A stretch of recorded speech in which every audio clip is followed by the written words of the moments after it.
Mga boss, papasilip po sa inyo yung bagong project ng Puerto Princesa. Kanigaran po ito. Baywalk. Ayan po yung mga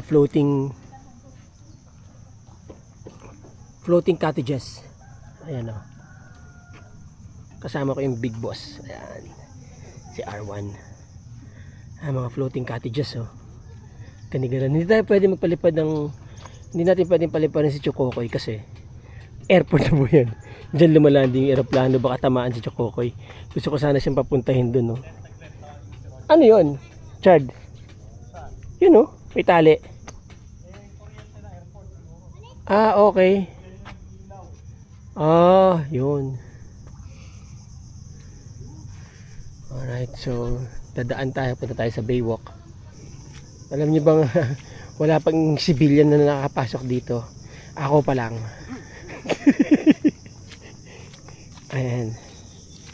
Oh. Floating cottages. Isa po yan sa mga sumisikat or sikat na tourist spots dito, pero sumisikat pa rin. Pwede kayong magluto, may mga ihawan sila. Pwede kayong kumain dyan. Tapos papasyal nila kayo, ikot nila kayo dito. Yan.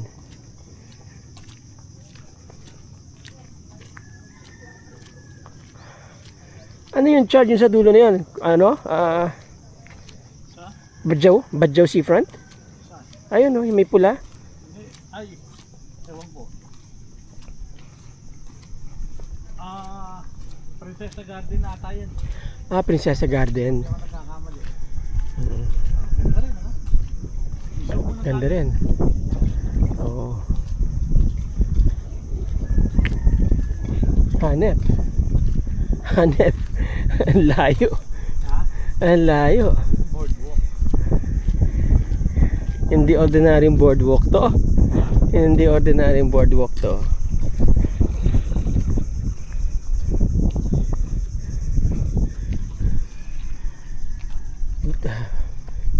Iaalaw kaya nila mag fishing dito, yung pangkawil ganun.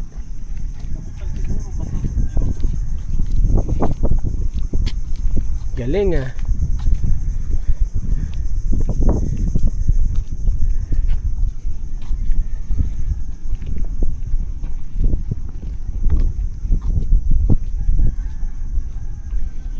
Yung pong mga nakatayo doon, ilaw yan eh. Pagka lumalanding ang eroplano sa gabi, yan. Guide yang ilaw na yan. Okay. Huwag kang tatalon. Wait lang. Para kasi nasa ibang lugar, di ba? Oo. Jogging ka dito paghapon. Pwede naman pala. Pwede ka mag-jogging kasi ikot ka lang dyan, oh. Dito, ikot lang ano. Every afternoon dito ako. Every morning. Every morning.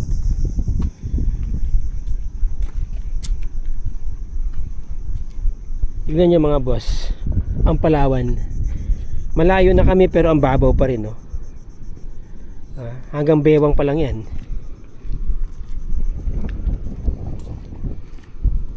Parang sa beach ko rin to eh. Oo. Pag naglo-low tide, pwede mamulot ang shells.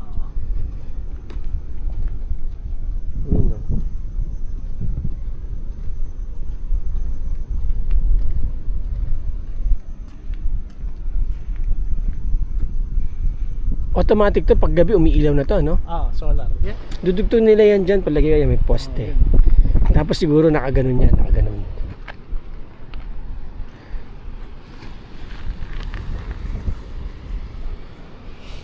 Pang waterproof talaga tong ano nila, oh.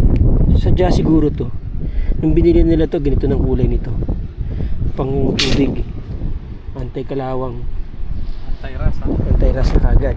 Oo. Oh, di ba? Bake na yan eh. Tignan mo pati dulo. Oh. Hindi na, ito lang siguro hindi lahat eh, oh, pati tinutubog nila. tinutubog siguro nila, ayan oh. Tinutubog siguro nila. Oo. Sa anti-ras. Tayo na, hirap naman yung pinturahan isa-isa. Tubog na yan.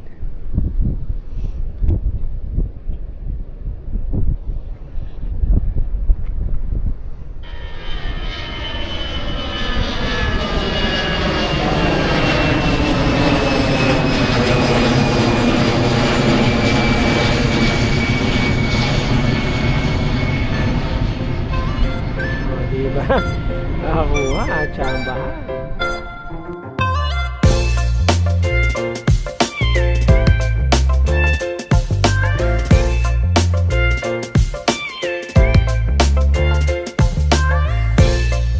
Mga boss, ganito na ang itsura niya sa gabi. 'Di ba? Kita nyo pa rin yung buhangin at tubig, ang linaw ng tubig, ayan no. No, tapos kanina nakita nyo yung eroplano, dyan ang landing, dyan din ang take off. Ayan no. At kasama ko si R1.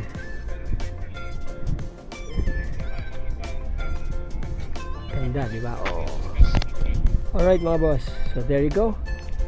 Yan ang mai-enjoy ninyo kapag dito kayo nakabili ng property or nakabili kayo ng property dito sa Puerto Princesa City mga boss. Mga sir, one of these days or one day mai-enjoy po ito ng mga anak ninyo, ng mga apo ninyo, itong Puerto Princesa City boardwalk mga boss, mga sir, diba?